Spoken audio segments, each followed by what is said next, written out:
Hello and welcome to the Stansberry Investor Hour. I'm Dan Ferris. I'm the editor of Extreme Value and the Ferris Report, both published by Stansberry Research. And I'm Corey McLaughlin, editor of the Stansberry Daily Digest. Today we talk with Josh Young of Bison Interests and Bison Insights. This is going to be a lot of fun. Josh is a young, smart guy focused on oil and gas with a really fundamental, value-based perspective. I can't wait for you to hear this. Let's do it. Let's talk with Josh Young. Let's do it right now. Josh, welcome to the show. Glad you could be here. Thanks for having me. Yeah, we're gonna talk oil and gas, which is one of my favorite subjects. Energy generally and oil and gas, one of my favorite subjects right now. I just did a piece on my take on what Venezuela really means and what it would really take to get it running. Which, is substantial, as ExxonMobil pointed out at the White House. So, yeah, there's a lot to talk about. And you talk about a lot of this stuff, which is great. Maybe we should start just by, quickly telling our listeners, just tell them a little bit about who you are and how you got where you are and what you're doing today. Let's see, 30 seconds or less. I'm from LA, went to the University of Chicago and studied economics. Did management consulting, private equity, worked for a multi-billion-dollar family office, launched a long-short hedge fund, which failed, and then co-founded Bison Interests, which invests in publicly traded oil and gas companies. And we launched it in 2015 into the back end of the oil price crash of 2014. And we invest in small cap publicly traded oil and gas companies. And we've done really well, even though the small cap oil and gas sector is down. If you look at that ETF, it's down about 70%, 65% or so since we launched. So we're up almost 100 and they're down, so it's been a terrible sector and it's been lucrative to pick stocks in the sector. And that's who I am and what I do. Oh, well, congrats. First of all, that's amazing. There's nothing like, doubling your money when the sector gets clobbered like that. Yeah. I like it because I'm what I would guess would be called an old school bottom up fundamentalist stock picker, value oriented stock picker. So, when I hear that somebody did that, especially in a sector like oil and gas, I'm like, yeah, we're high fiving you on that one. Yeah. Thank you.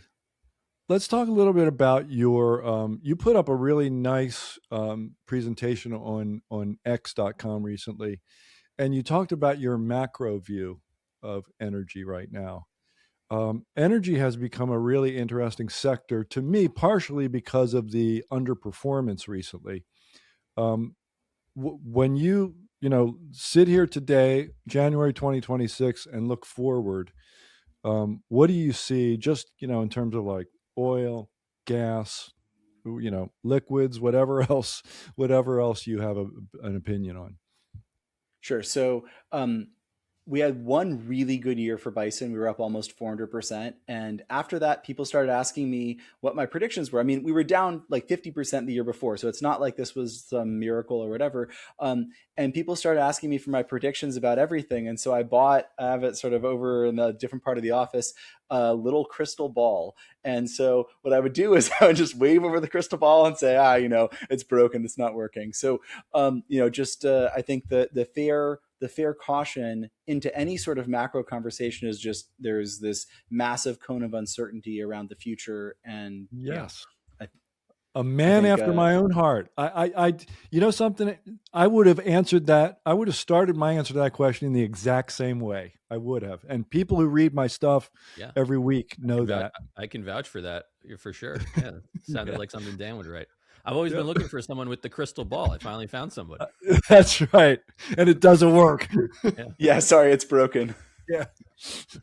All right. So given that, so really you make a good point. What the real question is, you're assessing the state of things right now and the valuations of things you like and don't like, et cetera. That's good.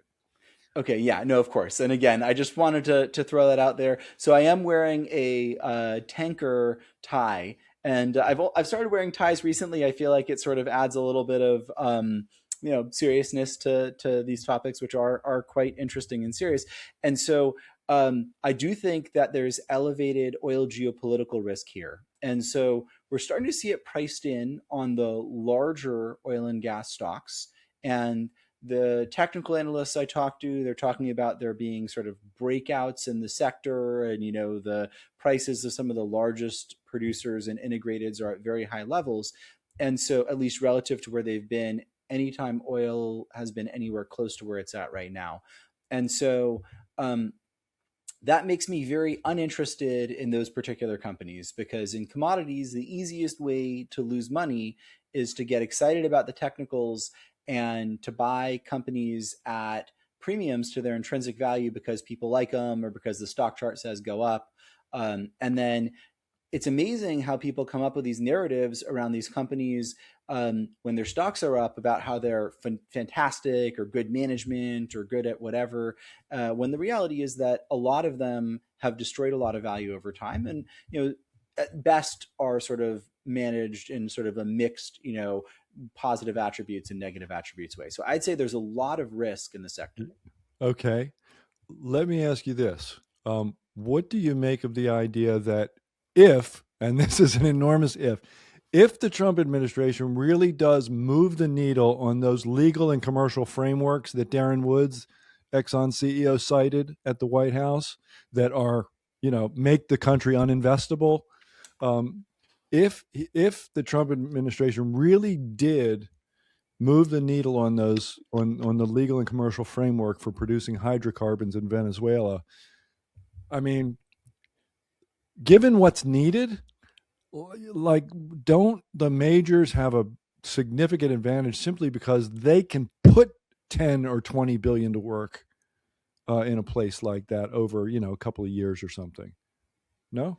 Oh, yeah. I mean, any one of these factors is big and multifaceted. And so there's this big potential.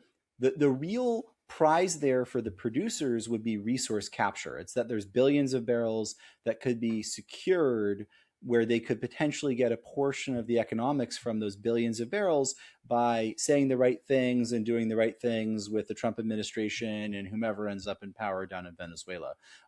I think the comments by the Exxon CEO were correct, even if they were misplaced. The right answer to our current glorious leader is yes, sir. And by the way, you're brilliant and look the most handsome. So, they were the wrong answer, but technically correct.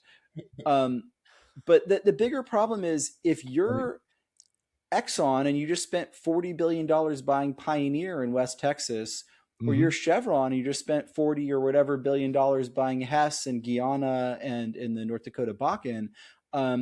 Well, if you go grow your production in Venezuela, you destroy the value of these tens of billions of dollars of assets that you just purchased, as well as the value of the rest of your production globally. And so some of these companies that are expected to put billions of dollars in actually have real incentives to not deploy that capital beyond misallocation, right? Where there's a good chance that the third time won't be different in Venezuela and that eventually there will be nationalizations again and violence and whatever. And so, I would bet on that, sadly. And so, right. Isn't that the big issue? Like Darren Woods said it, like the time frames are decades. They need security for decades. That's what really stops me, because I'm pretty sure that Trump isn't going to be in office for decades. Okay, just spitballing there, right? So, who's to say what the Venezuelan legal and commercial frameworks are going to look like in even 3 or 5 years? Even if they make lots of headway in the next 2, go out 3 or 4 or 5. I don't know. It's tough. It's a tough one. I don't know that you even need to speculate on that, in the sense that in that conversation, Conoco's CEO asked, hey, what happens to our $12 billion that they stole? And Trump said, hey, you write it off. And that's the wrong answer.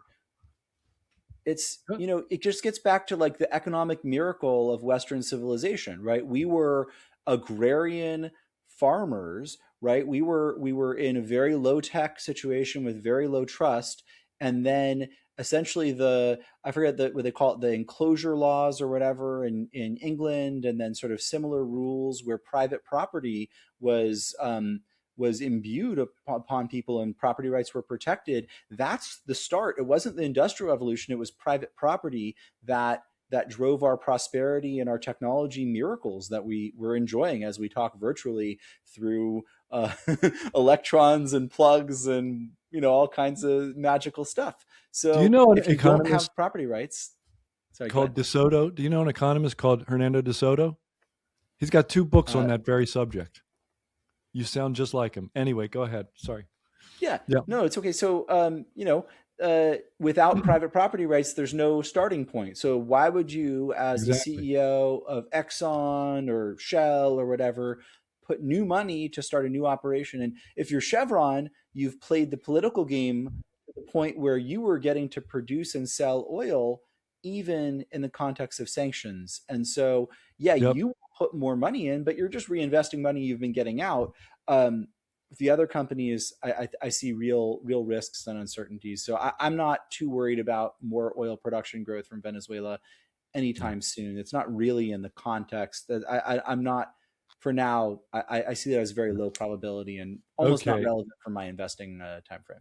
Good. I kind of I derailed you a little bit, but so basically the super majors, they're pretty fully valued to you, right? That was the Yeah, original point. fully Okay. So valued Where and that's great thoughts on Venezuela. I mean, and you talked right off the bat about geopolitical risks. I think we're all we're all aware of that by now. And I think people off the top of their head can think of a few places, but where to you are the biggest risks globally right now with oil and gas? So, Russia and Iran, and I guess that's probably not surprising. People have talked to the nth degree about Russia, and then Iran. I think the president Trump really put himself in a tough position. He took a stand on these protests that were a domestic issue in Iran, and morally, I'm very sympathetic. But there's a reality of statecraft and of politics and whatever, where foreign domestic issues are foreign domestic issues, and he took a stand and then drew a red line and then drew it again and then it was violated. And so there's this increasing risk of the Trump administration pushing for regime change. And the history is people think that regime change would lead to more oil production and more sort of securing oil rights, like people accused the W. Bush administration of, and Cheney of, and so on. But you look at the oil production in Iraq after regime change, and it fell precipitously and stayed low for years. And so there's a similar. I think that's the right framework for regime change or that sort of risk. And that's like the low end of the risk. The high end is what happens if there's an issue, even temporarily, with shipments from the Strait of Hormuz. And before people say, hey, that's impossible, I mean, there were tankers and there were ships getting shot down and sunk very recently in the Red Sea by a terror proxy of Iran. So again, I'm not saying it's definitely going to happen, but I think it makes sense to keep in mind. yeah, it's a risk. That's good. Yeah. Um, so if you don't like majors and you do see geopolitical risk, what's the next item in that train of thought? I like, cheap domestic producers or something like that, or what comes next after that? What's logically next? Yeah, so in the value chain for oil and gas, there's producers, there's services companies, there's pipelines, and there's refiners and gas stations essentially. And so, um, in the current environment, the oil majors, which control some of a lot of that, are very expensive. The refiners are actually pretty expensive too on a replacement value calculus, where the some of them like a Valero or whatever on the large side are trading at really high levels versus their recent and even sort of long-term history. And then the pipelines are also at pretty elevated levels. So where that leaves me within this sort of value chain is the smaller producers and the smaller oil field services companies. And people don't like them in the same way as they didn't like the intermediate or small gold miners and platinum miners and silver miners. And they have similar narratives around it where they say, hey, that's uninvestable, or those management teams are bad, or whatever. that's part of why I wanted to pick on like the Exxons of the world a little up front. Again, they're great, but they're not perfect. And I think some of these management teams on the smaller side in oil and gas and in mining are also great and not perfect. And maybe they're less great than an Exxon, but if I can buy them for 3 times instead of 12 times, then, I can squint and see a path to making a lot more money on the low valuations than the high valuations. Yeah, just looking at some of the stuff that you've tweeted and written about, like you don't mind a little hair on the pick at all. I almost feel like you require it. Almost. I mean, the valuations you like almost every time. That's how you're going to get there. There's a problem. Yeah, I think so. I think one of my friends likes to say that he likes things that are hopeless.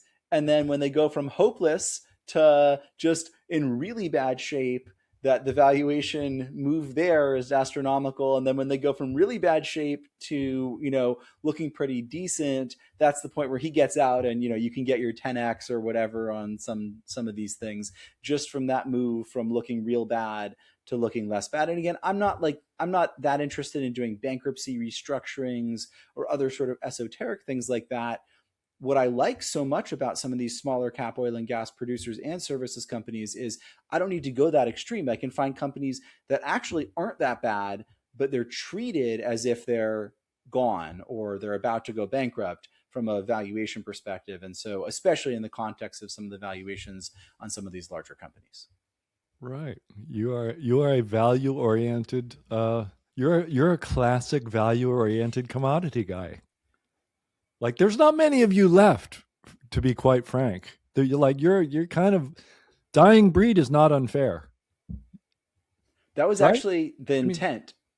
We named the firm Bison because the bison are the only animal, basically the only four-legged animal that faces into the storm and gets through it safer and faster.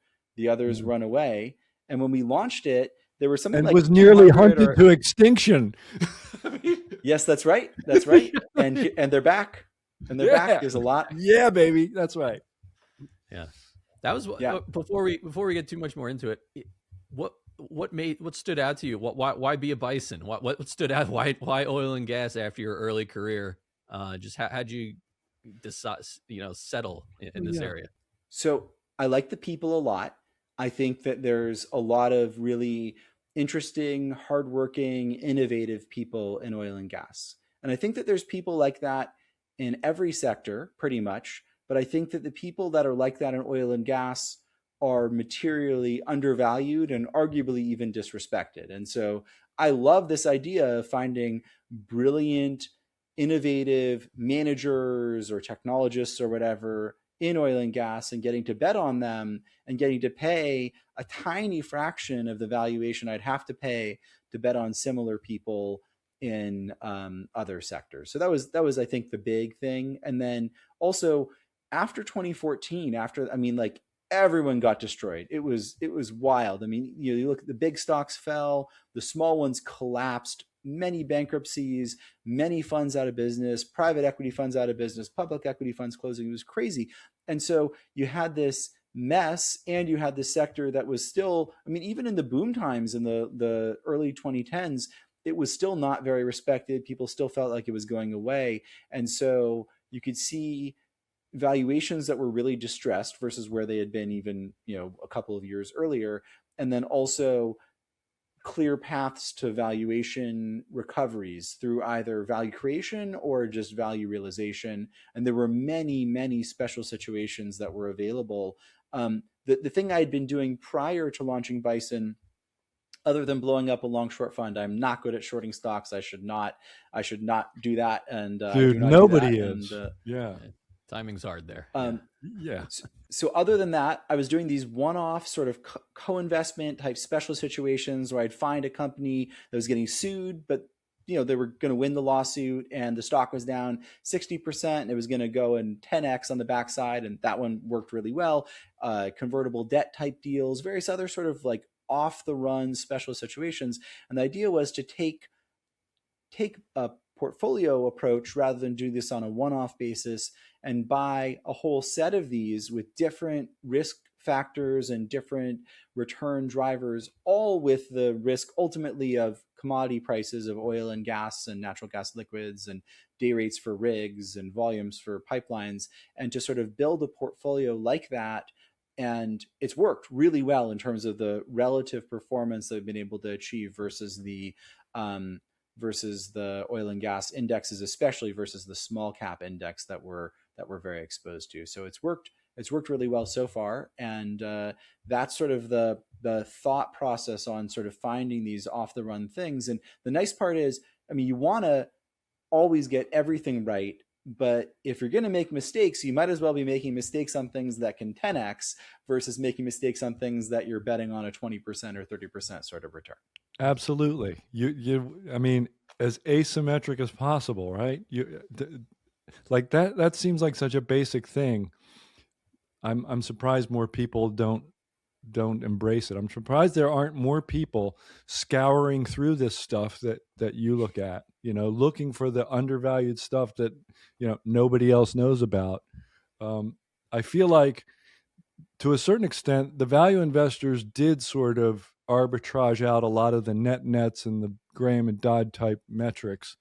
But there's still a lot of stuff down there, as people like you will attest. And we've had other guests who aren't focused on a single sector, who are the same way. And the stuff they buy, it's illiquid, it trades like by appointment practically or whatever. And there are these bank deals that in small banks, that people can find, when it's a mutual and it's going public or whatever. There's stuff down there. I'm shocked that in the year 2026, you can just be a bottom-up guy and just rifle through the securities listings, almost like Buffett turning the pages of the Moody's manual, and find this excellent stuff with huge upside. It's like, where is it? Everybody's asleep. I mean, it's great. It's great. Well, it's a little more complicated than that, sure, right? Like sure. I That's not, yeah.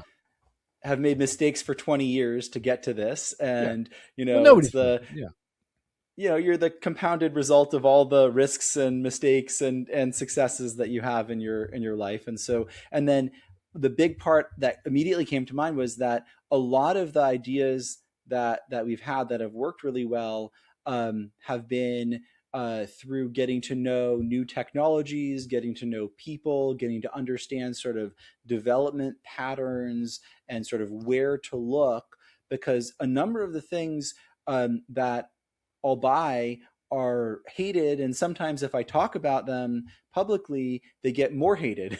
And so, you gotta, I think, be able to really be confident and then also be open to being wrong and then being able to change a position or whatever if you're wrong.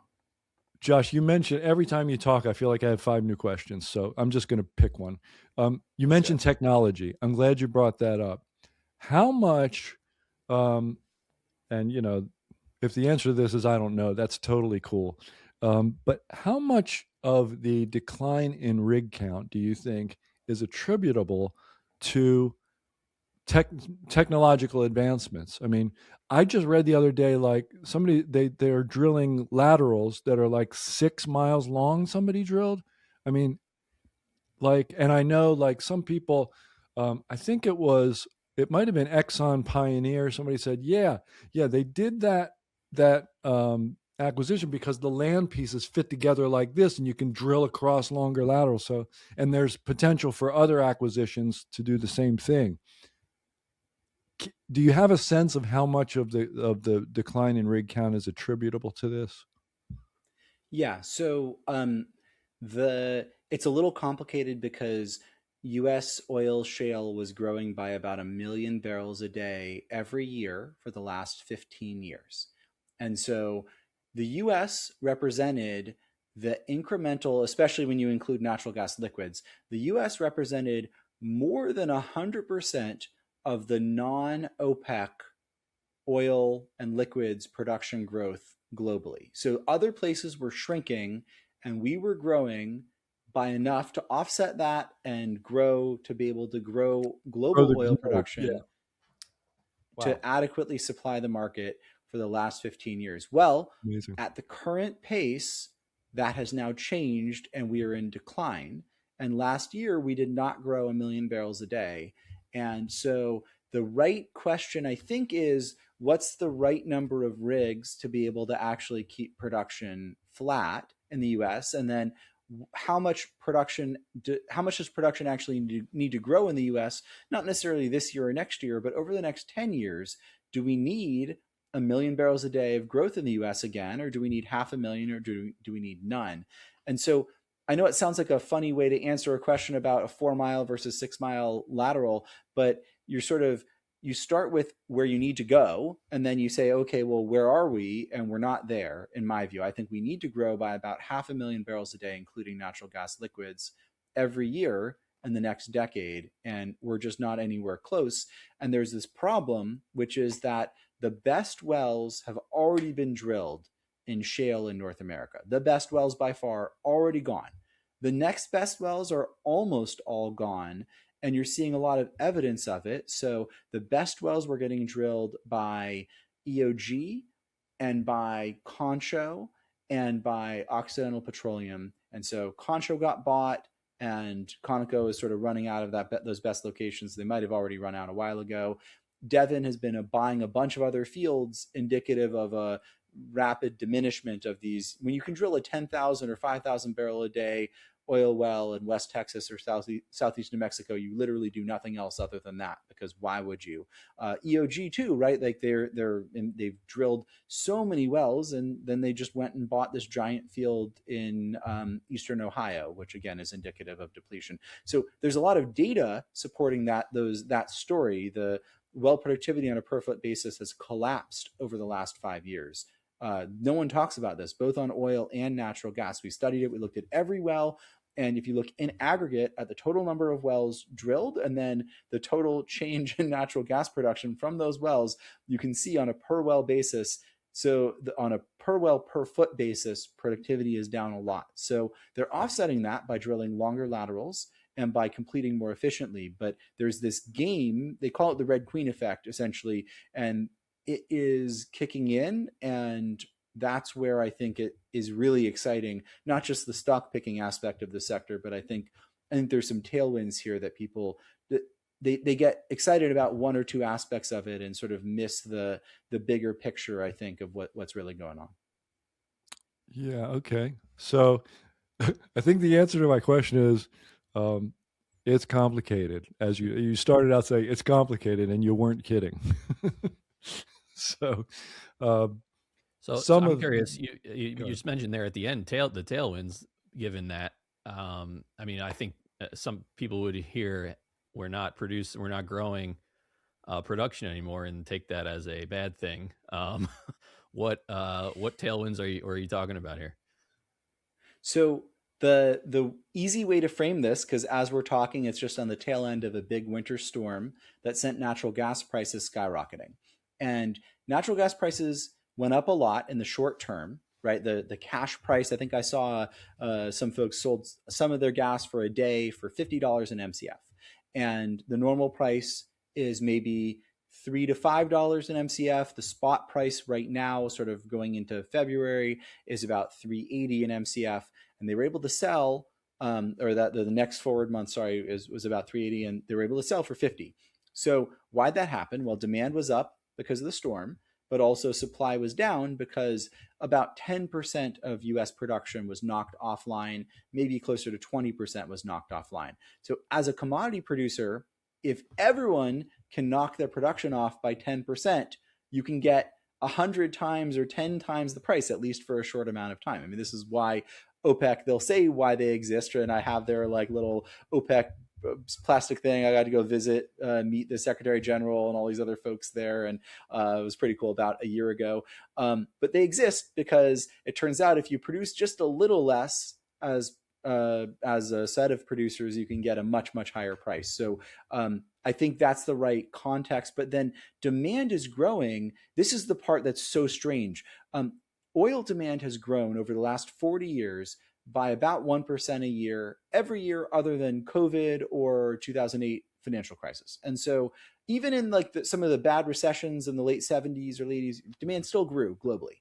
And so if you have that growth of about 1 million to 1.5 million barrels a day, depending, low end in a recession, global issues, high end in sort of a global growth period, you need to solve for global oil production growth of over 1 million barrels a day. And then when you're in decline in countries like Mexico, you were in decline in Venezuela, in decline in many other countries, you need to offset those declines. And everyone points to Guyana, where you have production growing a lot.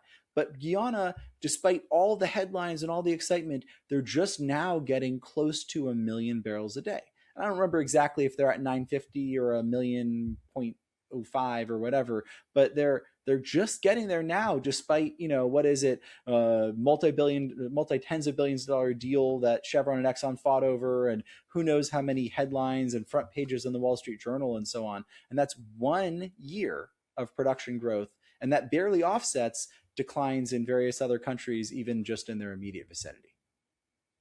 Yeah, and the prospect for further declines with people like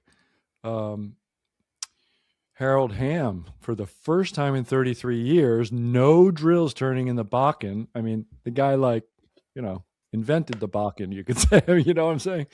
For the first time in 33 years, not a drill turning. I'm like, wow. And the break even, I think in the Bloomberg, they were saying the break even there is like $58. And he said, yeah, it's when the margins are gone, there's no sense in drilling it. Let me try to address that. Okay, I have another question. Just go ahead. Yeah. Sure. Just like, I feel like I talked a lot on the last one, but let me just try to explain. So what's happened is, as there's been core depletion has occurred faster than drilling and completion efficiency gains. And so what you're seeing is that break-even number that reminded me of sort of, I could have just explained it much more simply. I just wanted to share some of the description and narrative around what's happened. But economically, the break-evens are rising, and they may rise asymmetrically. They may rise much, much more than people are thinking, because the best wells were drilled, and the best wells were 3 times as good as the next best wells. And if you drill twice as long into bad rock or less good rock versus half as long into great rock, you might get the same production rate maybe in the first month, but your decline rate might be 2 or 3 times faster. And you might only recover, less production from a 4-mile lateral on tier 3 rock, let's say in North Dakota, as you would have got from, even a 1-mile lateral in core rock that was drilled when I visited in 2010 or something like that. So that's there's this, the rate of change in depletion is higher than the rate of change in efficiency. And that's where you see where the Bakken, he stopped drilling, right? He didn't stop drilling 5 years ago, even in a low price environment, he slowed it. And then also he has a political reason to not stop. He's a big donor and supporter of the Trump administration. So it's very meaningful that he stopped. He sat there in Washington and said, yay, Mr. President, or whatever. And, just kind of paid some lip service to what Trump wanted, and kind of mentioned difficulties like vaguely in Venezuela. And then a week later, he says, by the way, I am not turning another drill in the Bakken, which I, pioneered the discovery of this massive, 200,000 square mile region. That was when that juxtaposition a week apart, I was like, I couldn't believe it. That plus, the Darren Wood comments, I was like, okay, well, things are a lot different than, Trump's talking about, we want oil prices lower. Meanwhile, everybody's going, yeah, we want them higher. And not only that, but if you look around, like all the independents who don't care what anybody thinks of them and will talk to the press, hate this. They hate it. They feel like the tariffs, part of the reason for those higher break evens are everything costs more due to tariffs. Several of them have cited this. So they're like, tariffs, drill baby drill at $60 or whatever. This sucks. We hate this. Like the oil and gas industry, it seems like they're not on board with Trump at all at this moment. It's just. Let me tell you another story that you might not be familiar with. It's been covered a tiny bit in the news, but people keep relegating it. I think it's going to be a major campaign point in the 2028 presidential election, and it might be covered in the midterms, but I would bet they're sort of saving it for the 2028 election. So while the rig count is falling in the US, despite Trump's sort of promise and campaign of drill baby drill, the rig count in California is rising. And just to be clear, I voted for Trump, and I am not a Gavin Newsom fan. I've been very public about not, but his advisors and his approach on this is truly brilliant. So what he's done is they basically suffocated the California oil and gas industry like they've suffocated many other industries. And now that Trump has said drill baby drill, but the rig count's down in California, what they've done is they've imposed a requirement. If you want a permit, where they were giving no drilling permits, just like no building permits, Palisades is still burnt down, terrible. If you plug and abandon 2 old wells, you can drill 1 new well. And California has, it might be hundreds of thousands of old wells, plenty to remediate. And so there's 2 drilling rig companies left. I don't know if we should talk about specific names or whatever, but there's one that's publicly traded. And so this publicly traded company, Ensign, is backed by 2 Canadian billionaires. It's headquartered in Canada. It's backed by Murray Edwards, who's famous for starting and running Canadian Natural Resources. And it's backed by Fairfax Holdings, which is this giant, very successful insurance company. Yeah, Prem Watsa, the Warren Buffett of Canada. Yeah. Absolutely. Can't say enough good things about him.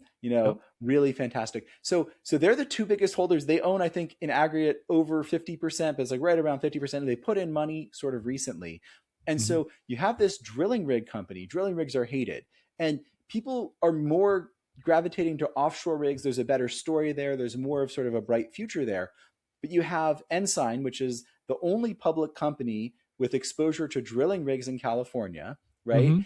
And they're benefiting from Newsom very sort of cynically taking this industry, which he had almost choked into oblivion, and saying, hey, y'all are able to go drill some wells, but you have to, shut in the non-producing ones so I can pretend like it's like pro-environment. And the industry was so killed there that they need to drill a lot of wells, even though, the economics are not so great for drilling new wells for oil, because they need to refill some of the pipelines so they don't have some, flow issues and processing issues and so on. So the economics are spectacular when you include the infrastructure impact on drilling these wells. So the rig count should be, let's say 30, and it was like 7 or 8 not too long ago. And almost all of those rigs I expect will be provided by Ensign. No one wants to go to California. I talked to some of the other big drilling rig companies that are like, hard pass. Like, we just rather not work than, at least at the current day rates, than go to California. It's just not worth resetting up operations. You have to hire all these people and fill out all the whatever and comply with all the stuff and have all the liability. Ensign's there already. So anyway, I thought you guys would appreciate that. So there's these weird political machinations. The place that will probably have the biggest rig count increase in the US over the next year is California. And so what a world we live in, right? Yeah. Yeah. Was not expecting to hear that today. That's for sure. That's right. It's like one of the most hostile, like on the planet Earth, one of the most hostile hydrocarbon producing environments. And they're going to grow the rig count. Love it. That's a sign of the times. So I think what's going on, sorry to just to close the loop. So what I think is going on is for 2028, what Newsom's going to say is they're going to have this advertisement showing Trump saying drill baby drill, and then they're going to show how many rigs fell, and they're going to show really sad people who worked on rigs who were laid off, and there's a huge human cost to Trump administration not following through on their campaign promises, and then they're going to show the many middle class, working class folks that have jobs that are busy working. Maybe they won't show the actual drilling rigs, but they'll show, various minorities hard at work in California. And they'll say, we put Californians to work, and, we did it when Trump couldn't. And I think that's what they're constructing. And again, it's so cynical. It's wonderful for the people that benefit. It's terrible for the people that are getting hurt. And I think so I look at that and say, okay, well, I can own this thing and I own it is not a recommendation, whatever, people should do their own work, but it's at a third or so of tangible book value. it's also a very levered company. So they have a 550 or so million Canadian market cap and $1 billion of debt. And they have Fairfax and Murray Edwards owning more than 50% of it. So it's like their public LBO of a drilling rig company. And again, it's relatively small. It's relatively liquid. I wrote about this for my newsletter a few different times, and whatever, it's fine, I guess, to talk about it here. But again, illiquid, risky, has debt, but also like they're the winner in all of this sort of mess and they also have rigs in Venezuela. But again, I'm still maintaining my negative view on, Right. I'm positive on California Yeah. drilling, weirdly, and negative on Venezuela. Okay, so Josh, just for our listeners' benefit, this company that Josh is talking about is not the Ensign Group, ticker ENSG. It's not that. It is Ensign Energy Services, Inc. And the U.S. over-the-counter ticker is ESVIF. That's the one you're talking about. Market cap of about 440 million U.S. And Yes. actually, something, not horrendous volume. 240 a share, like 47,000 shares a day. I mean, it's buyable. It's doable certainly for us individuals, our listeners. So the primary listing for it is in Toronto on the Toronto Stock Exchange. Yeah. And there the volume is much, much larger. And and it's it's sort of funny with these foreign listed companies where they'll show up as this like 5-letter ticker, and it looks like, oh, what is this thing? And then it's Sure. It's 30% owned by Murray Edwards, and it's the only one of his companies that's not up like 300% in the last 5 years or whatever. Yeah. And it's sort of it's this funny sort of, I think actually for a lot of the Canadian energy companies have done well, but I think there's still this residual sort of it's a secondary market, so it sort of flips in both directions, sort of more extremely than U.S. stocks tend to. And God bless it for doing so, because man, that's where the great opportunities come from, man. If a friend of ours, Rick Rule, likes to say, in natural resources, you're either contrarian or you're a victim. So I say, bring on those swings. Let the swings begin. All right. So you've shared. All right. So you've shared we love tickers. We love individual names. Our listeners are, I promise you, they're all scribbling this down and they're taking a look. And if you had another one, I mean, we're all ears. We wouldn't mind at all. If you don't, that's cool. Sure. So I'll tell you about a company that I've owned for a long time that I got a little dust up with their board and management over some of their governance practices, and where they've made some changes to their credit. They have not made all the changes I wanted, but they've shown some progress. So I'll acknowledge that. And they're in this drilling joint venture. This one, actually, the Ensign Services is Canadian listed, but has operations here in the US, all around the world, whatever. This one's just Canadian. It's called Journey Energy.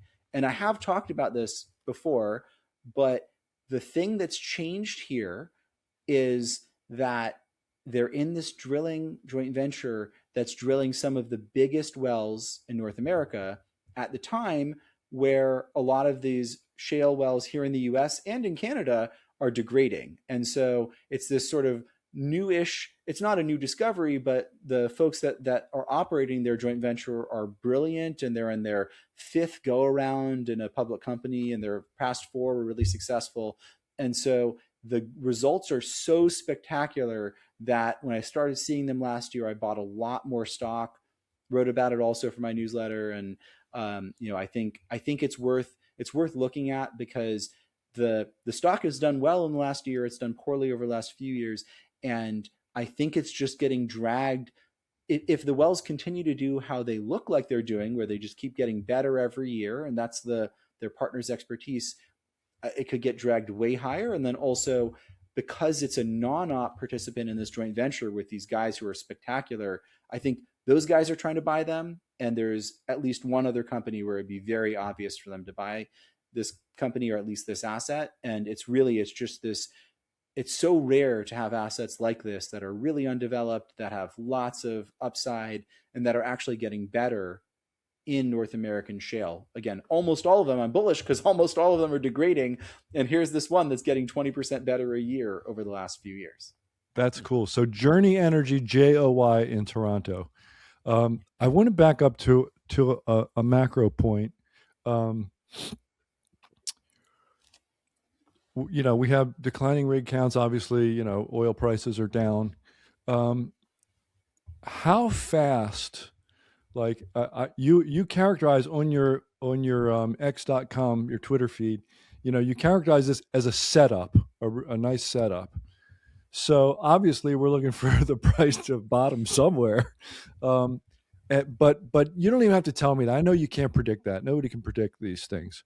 But do you have a sense of the amount of time it would take for this, setup to sort of, you know, for the opportunity? Like, has the opportunity truly arrived? When is the opportunity here now because oil is whatever it was 60ish recently, um, or is this like buy today and by 2028 or 2029 you should see a good result? Like, it seems to me, I feel like this thing, it could turn around fast, but I want to hear what you have to say about that. So I might be a little optimistic in the sense that if you asked me this question every year since 2015, I might have said, "Hey, we're in this downturn." And every year it gets more compelling because if you underinvest in something, there's a cumulative negative supply effect. And demand keeps rising despite everyone's forecasts a few years ago, oh, it's going away, peak oil, whatever demand. And the demand is not falling, it's actually rising, and it's rising in surprising places and surprising countries. And really, the joke I like to point to is, in The Graduate, where the older man pulls young Dustin Hoffman aside and says, "The future is plastics." And it turned out he was right, and the future for oil might be that where there's huge demand growth in plastics and chemicals and so on. We need them for the modern world, and as more people sort of come out of poverty, they end up using more plastics, and then countries and groups like in the EU that are trying to use less plastics end up with more disease issues and other things where they end up reverting back towards more consistent plastics use. So I'll just say I've been an optimist, and I guess I've been wrong in the sense that I thought prices would have been a lot higher here than I expected.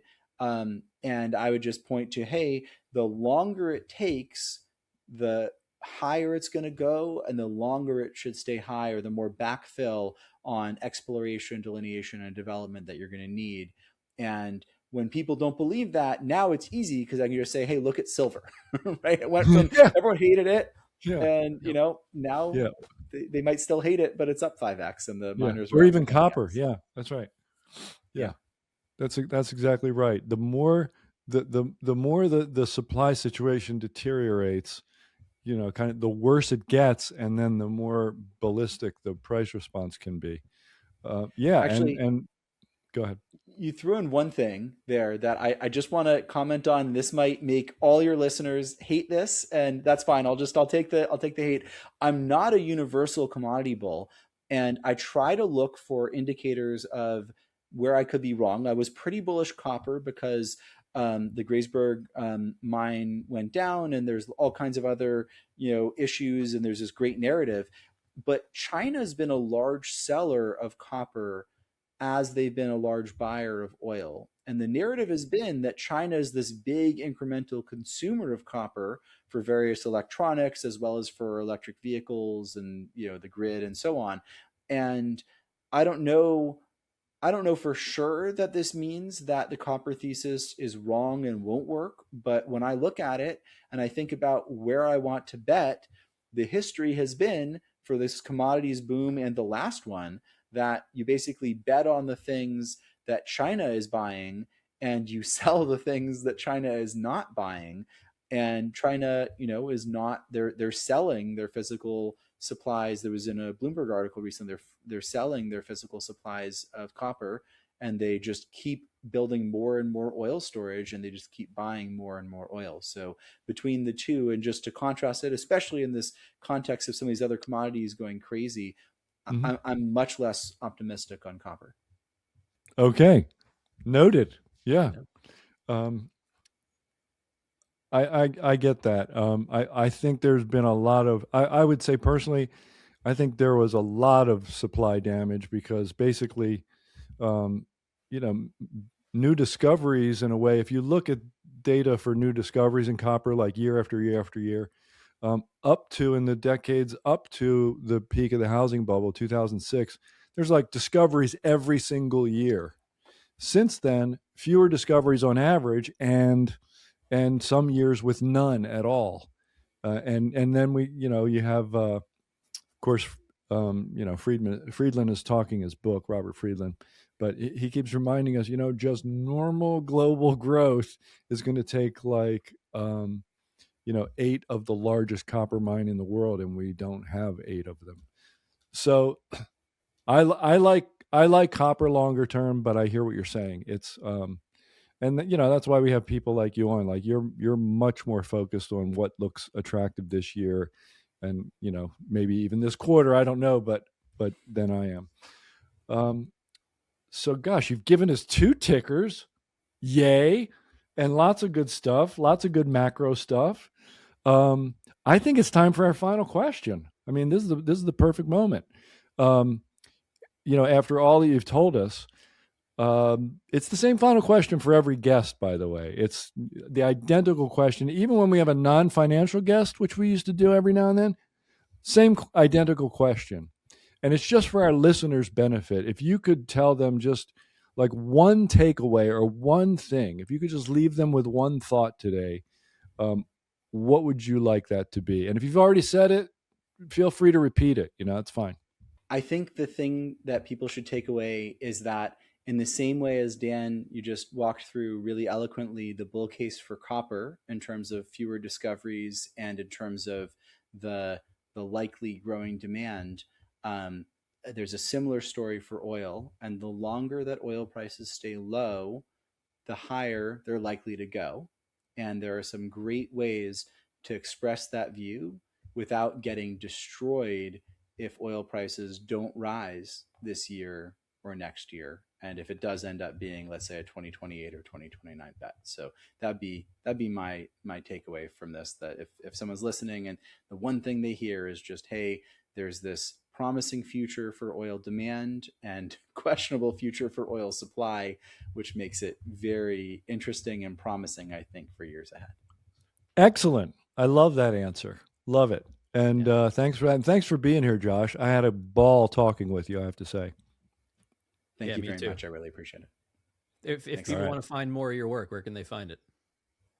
Yeah, sure. So bisoninterests.com for my investment firm. And then with my other hat, my fun hobby, I've been writing this newsletter, bisoninsights.info. All right. Thanks. Folks, the White House is on a stock buying spree that is comparable to a hedge fund that has raised billions. And the stocks in question are surging as a direct result. 200% within 24 hours in one case, 90% in another, and that's just the tip of the iceberg, which is why we're hosting an urgent financial summit, The Stocks That Save America, on Tuesday, November 18th. That's tomorrow. This event will feature a man you may know well, 50-year investing titan Rick Rule, along with my guest today, Nick Hodge. Together, they'll reveal why the success of some stocks could now be a matter of national security, how a select group of U.S. companies could soon play a historic role in rebuilding the nation's industrial backbone and the wealth of regular people, and the name and ticker of a free stock recommendation they believe could soar as this story accelerates, a stock I personally love, by the way. If you enjoyed today's episode, this briefing will be a must-see follow-up. Now head over to www.whitehousestocks.com to learn more and reserve your spot. Again, that's www.whitehousestocks.com. Don't delay. Well, Josh is a really good guest. I really enjoyed talking with him. He's got a lot on his mind. He knows a lot, got a lot of good insight. He's focused on one sector, which I love. That was really awesome. I like that. Yeah, I feel like you had like a good connection there. Value oil and gas, and he's a younger guy too, which is even a rarer breed, right? Yeah. So Yeah, that was good. I mean, he's obviously got a lot of industry knowledge, and I don't know. To me, he's one of the guys. I don't know. Just here, this is the first time I really listened to him, but I don't know. Seems like a guy you'd want to follow. Right. If all you knew were his words and you didn't see his face or hear the sound of his voice, you'd be like, this guy's got to be 80 years old, right? It's just like beating up small cap oil and gas. Yeah. What? you know, so it's really cool. It's funny because I don't even know if I'm contradicting myself, but I said, I wonder why more people don't do this, but the opportunity for a guy like him exists because nobody does it. So, Right. Yeah. Yeah. So if everybody was doing it, I'd be saying, "Oh, I don't want to do that," right? With good reason. How about California being the leader in rig growth, oil rig growth? Yeah, I had no idea. Yeah, me neither. But I'm gonna look at that company a little bit more. In California.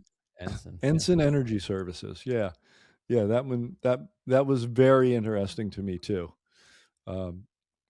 And it's funny because the reasons why he said other rig companies don't want to get involved there are the reasons when I was researching the big refiners, like that's the reason why they shut down all of their, their recent shutdowns in California refining capacity. That's what they all said. They cited it, almost exactly what he said in their press releases. They were very forthcoming.